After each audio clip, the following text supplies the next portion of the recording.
Écho des Béninois de la diaspora, c'est avec Ariane Da Silva. Rebonjour. Rebonjour.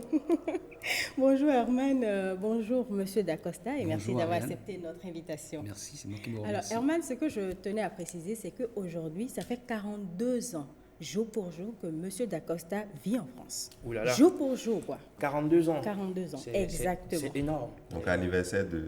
Voilà, et on m'a pété le champagne tout à l'heure. Alors, Monsieur Dacosta, comment se portent les Béninois de l'extérieur? Vous savez, c'est toujours difficile. D'abord, bon, je vous remercie de m'accueillir sur ce plateau. J'envoie un bonjour matinal à tous les Béninois de l'intérieur, mais également à ceux de l'extérieur qui nous suivent maintenant. C'est très difficile de répondre comme ça, de manière générale, comment se portent les Béninois de l'extérieur. Oui, il y en a qui se portent très très bien, à l'image d'Angélique Kidjo, de Jimo Roussou, de Bertin Naoum, etc. Et puis, il y a ceux qui n'ont pas de travail et qui viennent taper à la porte du président du Bénin de l'extérieur, qui viennent taper à ma porte en tant que fonctionnaire territorial, qui recherchent un logement, qui recherchent un stage, qui recherchent du travail. Il y a ceux qui tentent d'arriver et qu'on retient à la frontière, qu'il faut aller donc regarder. Donc, il n'y a pas de formule magique pour qualifier l'état de santé des Béninois. Ce que je peux dire, tout est relatif. Si on prend les Béninois de l'extérieur en général, à côté des autres communautés, on peut quand même se réjouir que nous ne sommes pas si mal lotis. D'accord. Alors, 42 ans loin de son pays, ça fait quoi? Moi, j'ai bien envie de savoir.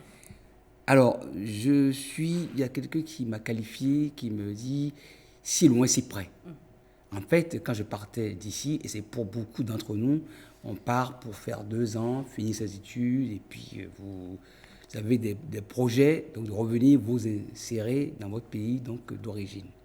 Moi, j'ai quitté le Bénin dans des conditions très particulières.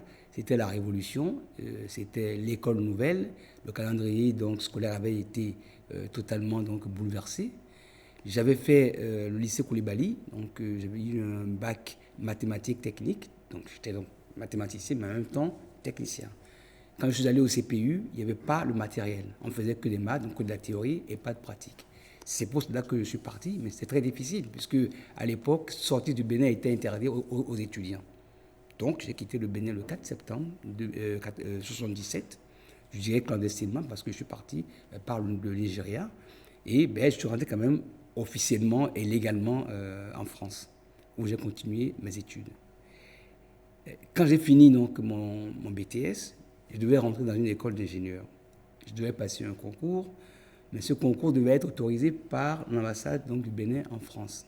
Puisque je suis parti contre donc, la volonté donc, du gouvernement, je n'ai pas eu l'autorisation donc, de continuer donc, de passer ce concours.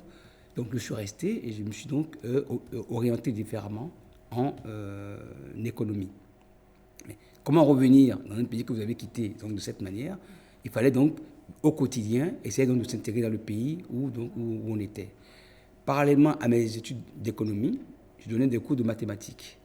Et c'est fortuitement que le père d'un de mes élèves m'a fait rentrer à la mairie de Rogny-sous-Bois en mai 1981. J'y suis jusqu'à aujourd'hui. D'accord. Il y a plusieurs Béninois qui vivent à l'extérieur et qui ont bien envie de faire des choses pour leur pays. Alors, quelles sont les facilités que nos autorités ici leur offrent? Ariane, on va revenir sur ce débat parce que c'est justement, vous êtes un peu en avance sur le conducteur, bien évidemment, parce qu'on l'a prévu dans la rubrique Le Talk, on parle de construction de la nation, participation des Béninois de la diaspora, M. Dacosta. Vous allez, Herman, bien sûr. si vous le permettez, j'ai bien envie d'avoir une idée du nombre de Béninois que nous avons à Absolument, l'extérieur de absolument. par le monde aujourd'hui, puisqu'on a le président du Haut Conseil des Béninois Alors, sur ce plateau. on évalue aujourd'hui la statistique des Béninois de l'extérieur entre 2,5 millions et 3 millions. Et à côté, au Nigeria, on est déjà plus d'1 million. Donc nous sommes globalement le tiers de la population nationale. Le tiers donc de la population nationale Tout à du fait. Bénin qui se retrouve hors de ses frontières, bien évidemment, ils peuvent servir à grand-chose, pas à quelque chose, mais à grand-chose pour la construction de la nation. Ariane Da Silva, on va vous retrouver tout à l'heure dans le talk pour faire le débat, la participation des Béninois de la diaspora dans la construction de la nation. C'est dans le talk.